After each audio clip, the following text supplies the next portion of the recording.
Napakaripas ng takbo si ate dahil kay Jordan Clarkson. Nagkalabasan ng angas mga bro ang dalawang ex ni Kendall Jenner. Parang playoffs ang laban. Back-to-back game, Jazz versus Suns. Hot start ang home team mga bro, 7-2 run. Solid ang depensa ng Utah, dalawang block agad. Jordan Clarkson, gandang scoop layup kontra kay Nurkic. Masyadong mabilis si JC. Maaga tuloy napatimeout ang Phoenix after ng tres na to ni John Collins. Nangasar pa ng timeout sign si Walker Kessler. Yun nga lang after ng timeout na yan, Phoenix naman ang nagkaroon ng big run. Unstoppable pa din si Kevin Durant. Hindi mapigilan ng pull-up jumper. Nakakuha pa ng end one basket sa ilalim kontra kay Markkanen.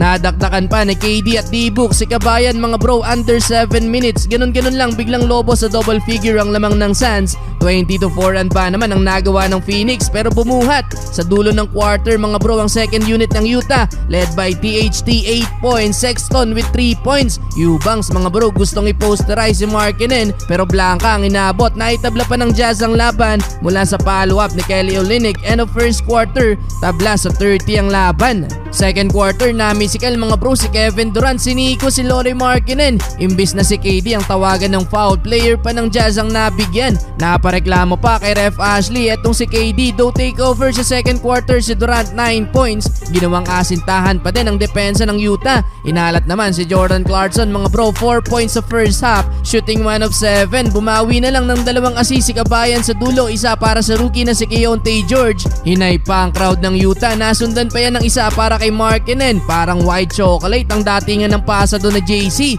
Dahil sa 6-0 run ng Jazz, baba sa 5 ang lamang ng Phoenix, 61-56. Third quarter nakabuelo na si Jordan Clarkson mga bro, mas gumanda na ang opensa. Attack mode na si Kabayan pero ayaw patalo ni Devin Booker at sumasagot sa bawat puntos na JC. Labanan na ng ex ni Kendall Jenner. Halfway mark ng quarter, pinagpag ni Clarkson ang depensa ni Nasir Little. Literal na nanliit kay Kabayan. Right after ng end one na yan mga bro, nakakaagaw pa ng bola si Kabayan. Easy dunk na yan para kay JC. Kahit etong si ating nagmamap, napakaripas ng takbo, napabilib pa sa dunk ni Clarkson.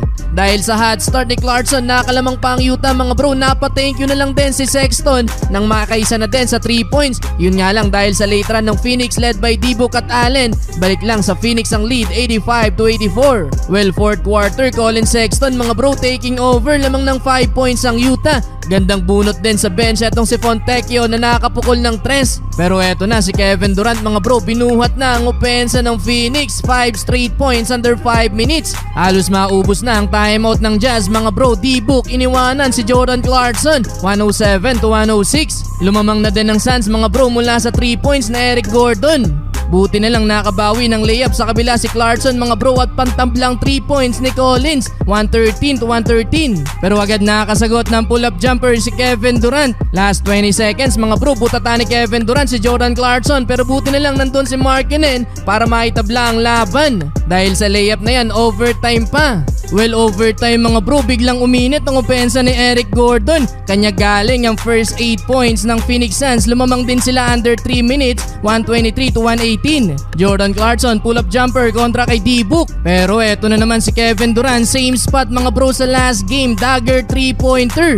Nanghina doon si Kabayan mga bro. Last 7 seconds dahil mintes ang isang free throw ni Gordon, nagkaroon pa ng chance ang Utah. Grabing follow up ang ginawa ni Colin Sexton, second overtime pa. Eto na mga bro, Jordan Clarkson nakipagsagutan na ng opensa kay Kevin Durant. Takeover na si KD sa crunch time. Lumobo na ang lead ng Phoenix mga bro hanggang hindi na nakahabol pa ang Utah Jazz at sa uli panalo ang Suns.